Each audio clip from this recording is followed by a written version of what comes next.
तो hello ji and welcome जी। तो भाई लोग एपिसोड की स्टार्टिंग में हम पेंखाओ को देखते हैं जो श्वानकिंग पर एक पंच अटैक करता है, मगर वो उसके पंच अटैक को बड़ा इजीली पकड़ लेता है और कहता है कि बस तुम इतनी सी पावर पर उछल रहे थे। मगर पेंखाओ गुस्से में अपना हाथ छुड़वाता है और दोबारा काफी सारे पंच से श्वानकिंग पर अटैक करता है, पर वो वाइट ड्रीलम के फोर्थ लेवल पर होता है, इसलिए अपनी आंखें बंद करके पेंखाओ के सभी अटैक से बच जाता है। जिसके बाद पेंखाओ अपनी सोर्ड निकालता है और डिवाइन थंडर की सेकंड फॉर्म से अटैक करता है, पर वो अपनी फास्ट मूवमेंट का यूज करते हुए इस अटैक से भी बच जाता है। मगर वो पेंखाओ की इस टेक्निक को देखकर थोड़ा हैरान होता है, जिस पर मिस चू कहती है कि मैं भी आपकी हेल्प करती हूँ। मगर श्वान किंग उस पर अटैक करके उसे मना कर देते हैं और कहता है कि बीच में आने की कोई जरूरत नहीं है, इसे तो मैं खुद ही देख लूंगा। एंड तभी वो भी स्वॉर्ड निकालकर सीरियस फाइट करने के लिए तैयार हो जाता है। तो ये सब देखकर जैनी गोल्डन ड्रैगन से कहती है कि तुम्हें क्या लगता है कौन जीतेगा, जिस पर गोल्डन ड्रैगन कहता है कि मैं कुछ नहीं बता सकता, पेंखाओ इस लेवल के बंदे के साथ पहली दफा फाइट कर रहा है। और फिर हम फाइट का सीन देखते हैं जहां श्वान किंग पेंखाओ पर इनविजिबल नीडल से अटैक करता है, जिससे पेंखाओ इंजर्ड हो जाता है और वो नीडल्स में फंस जाता है। मगर तभी वो अपनी थर्ड आई का यूज करता है, जिससे उसे नीडल नजर आने लग जाती है और वो अपनी डस्टलेस सूट का यूज करके उन नीडल्स को खत्म कर देता है। जिसके बाद वो अपनी फास्ट स्पीड का यूज करते हुए श्वान किंग पर पीछे से अपनी डिवाइन पावर से अटैक करता है और वो उठता हुआ दूर जा गिरता है। देन श्वान किंग उठता है और कहता है कि ओहो डिवाइन पावर, पर तुम अभी इनका सही यूज नहीं कर पा रहे।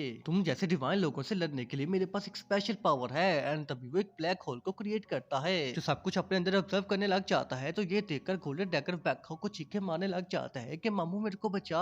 एंड तभी इस क्रिटिकल कंडीशन में पेंखाओ के सामने उसकी माँ की दी हुई डिवाइन बुक्स का एक और पेज ओपन होता है, जिससे उसकी दो मेडिटेशंस और ओपन हो जाती हैं। तो वो फौरन डिवाइन पावर का यूज करता है और श्वान किंग की सारी पावर को ऑब्जर्व करके उसकी सभी मेडिटेशन को डिस्ट्रॉय कर देता है, जिससे वो काफी ज्यादा इंजर्ड होकर दूर जा गिरता है और कहता है कि हरामी कहेंगे ये तूने क्या किया। पर तभी मिस चू उसके पास आती है और वो श्वान किंग को लेकर वहां से गायब हो जाती है। देन पेंखाओ कहता है कि डोंगचन पवेलियन के गार्डियन अब तुम बाहर आओ कि यहाँ और मैच देखने का इरादा है। तो शिनचैन जो एक तहत के पीछे छुपा होता है वो फौरन पेंखाओ के सामने आता है और कहता है कि मास्टर मैं डोंगचन पवेलियन का सिक्स गार्डियन आपको ग्रीट करता हूँ। तो ये गार्डियन वाली बात सुनकर जैनी और गोल्डन ड्रैगन बहुत ज्यादा हैरान होती हैं, मगर पेंखाओ नहीं होता क्योंकि उसे शिनचैन के बारे में पहले ही पता चल गया था। जिस पर शिनचैन कहता है कि मास्टर आखिर आपको कैसे पता चला कि मैं ही डोंगचन पवेलियन का गार्डियन हूँ। तो पेंखाओ कहता है कि मुझे फोर एल्डर ने बताया था कि डोंगचन पवेलियन का एक गार्डियन ऐसा भी था जो आंधी से तेज भाग सकता था, और जब मैंने तुम्हारी मूवमेंट को देखा तो मैं समझ गया कि वो तुम ही हो। जिस पर शिनचैन ब्लशिंग करते हुए कहता है कि मास्टर अब तो आप मेरी कुछ ज्यादा ही तारीफ कर रहे हैं। मगर वैंखाओ कहता है कि शर्माना छोड़ो और मुझे खाना खिलाओ, मुझे भूख लगी है। तो वैंखाओ की ये बात सुनकर शिनचैन बहुत ज्यादा हैरान होता है, क्योंकि शिनचैन जब वैंखाओ से पहली दफा मिला था तो उसने भी वैंखाओ से यही कहा था।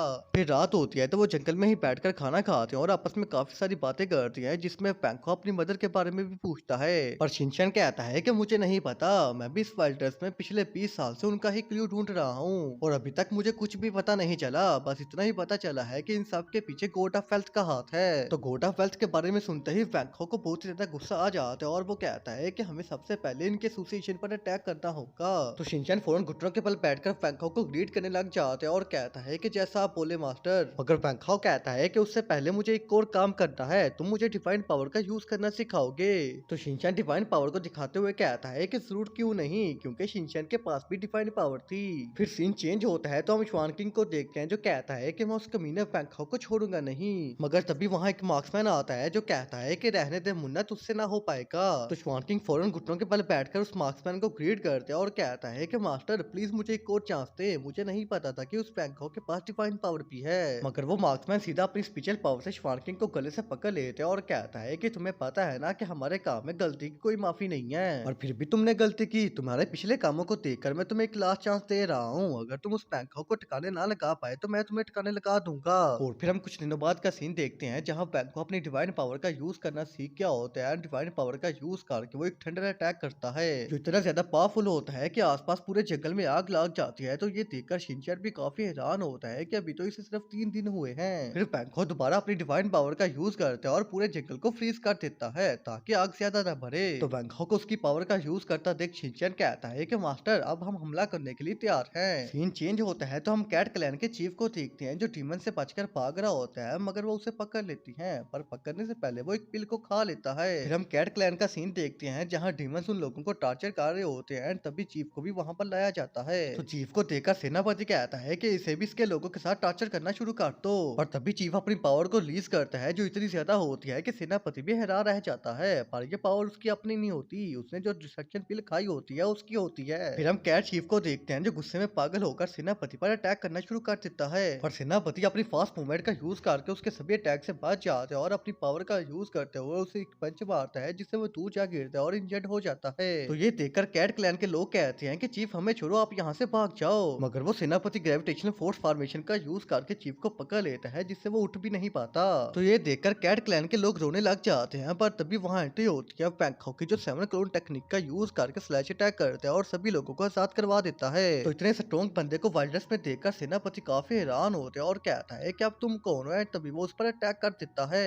तो वैंका उसके अटैक को डोज करते हुए कहता है कि मैं तेरा काल हूँ, जिस पर सेनापति कहता है कि बरखुदार हमको मिटा सके जमाने में दम नहीं, हमसे जमाना खुद है जमाने से हम नहीं। तो वैंका अपनी डिवाइन पावर का यूज करते हुए दोबारा से 7 क्लोन किलिंग टेक्निक को क्रिएट करते हैं और कहता है कि अब क्या कहने हैं मामा ठाकुर। और मामा ठाकुर के कुछ कहने से पहले ही वैंकाओ के कलोड़ों से कुत्तों की तरह पीटने लग जाते हैं, जिससे वो इतना बुरे तरीके से इंजर्ड हो जाता है कि वैंकाओ से अपनी जान की माफी मांगने लग जाता है। तो वैंकाओ कहता है कि वैंकाओ नाम सुन के फ्लावर समझे क्या, फायर है मैं, एंड तभी वो अपनी डिवाइन पावर का यूज करके उसे जला देता है। इसके बाद कैट क्लैन के सभी लोग वैंकाओ का शुक्रिया अदा करते हैं और तभी डिस्ट्रक्शन पिल की वजह से चीफ आउट ऑफ कंट्रोल हो जाता है और वैंकाओ पर ये अटैक कर देता है और वैंकाओ फौरन आइस पावर से उसे फ्रीज करता है और सोल सेट स्किल का यूज करके उसके अंदर से पिल को बाहर निकाल लेता है, जिस पर चीफ बिल्कुल ठीक हो जाता है और कहता है कि आखिर मुझे क्या हुआ था। तो वैंकाओ कहता है कि आपने ये पिल क्यों खाई, क्या आपको पता है कि इस पिल ने आपकी सोल पर कंट्रोल कर लिया था। जिस पर चीफ हैरान होते हुए कहता है कि ऐसा नहीं हो सकता, मुझे तो हैकी बिल्डिंग वालों ने बताया था कि ये पिल सिर्फ पावर को बढ़ाती है। तो चीफ की बात सुनकर वैंकाओ गुस्से में कहता है कि फिर से हैकिंग बिल्डिंग वाले, लगता है कि सबसे पहले हैकिंग बिल्डिंग पर कब्जा करना पड़ेगा। देन सीन चेंज होता है तो हम मिस चू को देखते हैं जो अपने फादर से मिलने आती है, पर तभी वो देखती है कि श्वान किंग उनके ही सोल्जर की पावर को ऑब्जर्व करके डिस्ट्रक्शन पिल को बना रहा होता है। तो वो फौरन अपनी पावर का यूज करके उसे रोकने लगती है, मगर उसके फादर उसे रोक लेती है और कहते हैं कि चू अपने काम से काम रखो। पर मिस चू कहती है कि फादर वो हमारे सोल्जर को जान से मार रहा है, जिस पर उसके फादर अपनी बेटी को ही थप्पड़ लगा देती है कि तुम अपने काम से काम रखो। तो उसकी बेटी रोते रोते वहां से चली जाती है और ये एपिसोड यहीं पर ही खत्म हो जाता है। तो भाई लोग एपिसोड कैसा लगा मुझे कमेंट्स में जरूर बताना, एंड आई एम सॉरी मैंने कुछ दिनों से वीडियो अपलोड नहीं की क्योंकि मैं दरअसल रेस्ट पर था। अब रेस्ट खत्म हो गया है तो हम दोबारा से सभी सीरीज को फुल एनर्जी के साथ एक्सप्लेन करेंगे। आप लोग मुझे कमेंट्स में बताओ कि मेरी वॉइस ओवर में कौन कौन सी सीरीज चाहते हो। मैं मिलता हूँ तुम लोगों से कल एक न्यू एपिसोड के साथ, तब तक अपने घुटनों में याद रखना क्योंकि दिल में तो तुम्हारे बच्चियां होंगी।